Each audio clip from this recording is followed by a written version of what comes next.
Hey everyone, I hope you're doing well. It is Tuesday, September 26th, 2023, the year I call 7, and welcome to Soul Strengthening Sessions. I'm back with our recovery series, and today's teaching is on anger. For those of you who've been following along, this is a third part to the teaching of anxiety, depression, and here's part 3, anger. So I encourage you to watch all 3 together so you can get the full picture of these teachings. I'm going to start with the connection that I was given a few years ago by revelation on this connection between anxiety and depression and anger. This is what I was given. And I'm going to be reviewing some of the notes from last week and probably the weeks before to connect it all together so we can have the full picture of this. So anxiety is the pendulum that takes you to the heights of anger or the depths of depression. So the understanding that I was given is that depression and anxiety are connected. But perhaps in a little bit of a different way than we have been commonly thought to believe, which is that they are opposites. They are actually connected by anxiety. So depression is connected to anxiety in the same way that anger is connected to anxiety.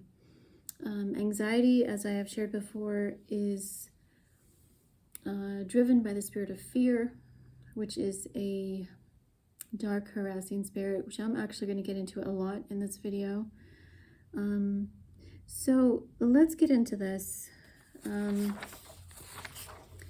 Those of you who have struggled with anxiety understand that it can be very crippling and debilitating, and it can take you to one of these two extremes of anger, and actually sadness is the first stage of both of these. Sadness, as I shared last week, that is not dealt with will turn into depression, which is a chronic state, or an acute state, could be an acute state of depression, but prolonged sadness turns into the state of depression, which can turn into the state of despair, inevitably despondency, and a complete disconnection altogether. Now, anger, which is what we're talking about today, also has these stages. But let me define anger for us first so we can get into what it is. And for those of us who tend to gravitate toward anger when we get anxious, this is your video, this is your teaching, and I know it's going to help and bless you. Let's get into this. So anger this is actually straight definition from Webster's. It is a strong feeling of annoyance, displeasure, or hostility. So again, even in the definition, it tells us it's a strong feeling. As I shared before in my anxiety teaching, as well as probably my depression teaching, I was sharing that anxiety is overwhelming. It is bigger than life, and is typically projected outward, which is what I shared last week, is that some of us will internalize anxiety, or we will project anxiety when we feel it, when we are oppressed by it. And most likely you already know what you tend to lean into when you feel anxious. So these teachings are really here to help you gain more understanding about how you wrestle with it and also how to set you free. So as I shared last week, this connection to anxiety really is understanding how we cope with anxiety. More specifically, our default when hit with anxiety. So some of us tend to want to control the situation that we feel anxious about, or we want to control the people that are making us feel anxious. And when I say making us, this is a disclaimer, when I say making us feel anxious, it's really, we haven't had that understanding that no one can make us anything. This is actually rooted in how we learned how to cope with anxiety growing up, that we haven't quite yet learned how to unlearn those unhealthy coping mechanisms. But anxiety will take us inward or outward, okay? Typically, the association with outward is anger in all its different states, which I'm going to get into, or inward, which is sadness in all its different states, which I've gotten into in the last video. So this connection between the anger and the depression. Now, let me get into this first, because this is going to help us make sense of everything that we've already covered. So anger is a natural human response in and of itself. Okay, I want to set that foundation very clearly. Sadness is also a natural response, human response to a situation or an environment. Okay, it is when we do not understand how to get out of the state that it becomes unmanageable and it turns into chronic conditions.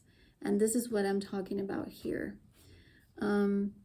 When your anger controls you, that is when you have an issue with it. When your sadness controls you, that is when you have an issue with it. When it turns into, from an acute to a chronic state, that is when we have a problem or a condition, if you will. Now, there are roots to both. As I shared before, there's a root to your anger problems, and there's a root to your sadness, depression problems. And they come from, as I've shared before, the two pillars, as I call them, of our brokenness. Our childhood trauma, in our adult experiences that we've accumulated up to this point. Most specifically, unhealthy ways of handling life and stress in general. So let me go ahead and get into this, actually. I shared last week on the extremes of brokenness. I sort of gave like this timeline,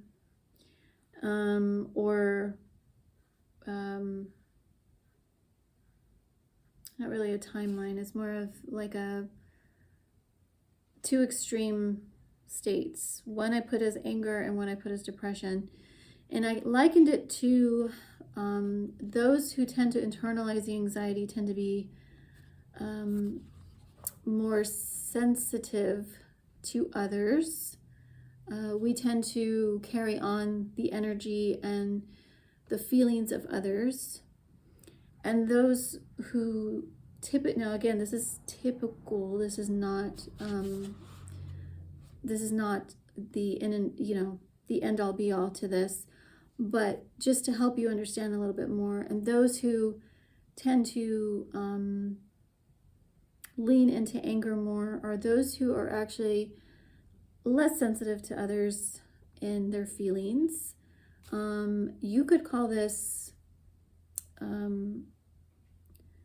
disconnected from the emotions of others, including self, or a lack of boundaries on the other extreme, in terms of taking on the responsibility of others. Okay, I liken this to personalities of empaths and narcissists.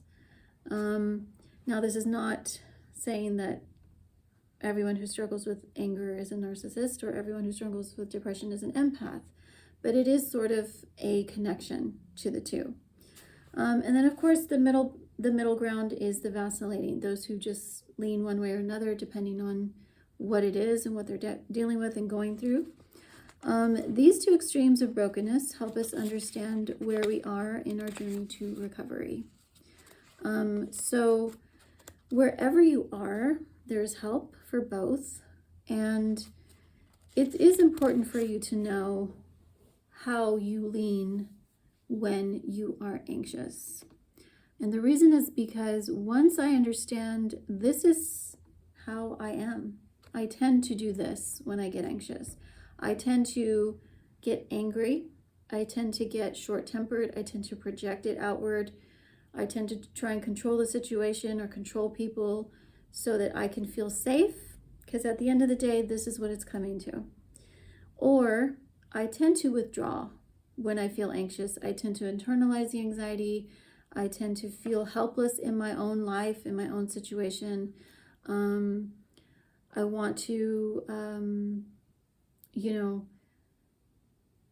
carry on the weight of the world, so to speak. Now, why do we do these? Because we were trained early on to do this. Some of us, when I say it is a matter of wanting to feel safe again, this is what it comes to, and this is what it's coming to, is understanding that we were created to live in a state of peace. That is an inherent state of human existence that was taken from us through the spirit of fear, which I'm going to get into. So when anxiety comes at us through the spirit of fear, I will tend to want to fight it. Okay, this is getting into those trigger responses. I will tend to want to attack it, fight it, or I will tend to want to run away from it. Okay, fight or flight response. And there's more, of course, I've already shared this. But it's important for you to know where you tend to go when you are anxious. And once you know that about yourself, then you can start digging in further and figuring out why. Why do I get angry? Why do I get depressed?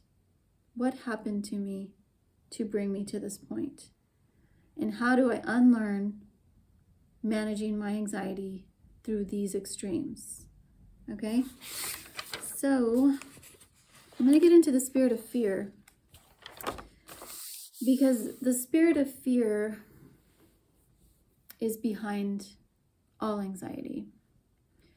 Remember, what is anxiety? It's a state of unrest that moves us out of our natural state of peace. Okay? When I feel anxious, that's a threat to me to make me feel I need to run to safety somehow. But there's more to anxiety, and it's fear, the spirit of fear. And let me define this for you. This is actually my definition of fear.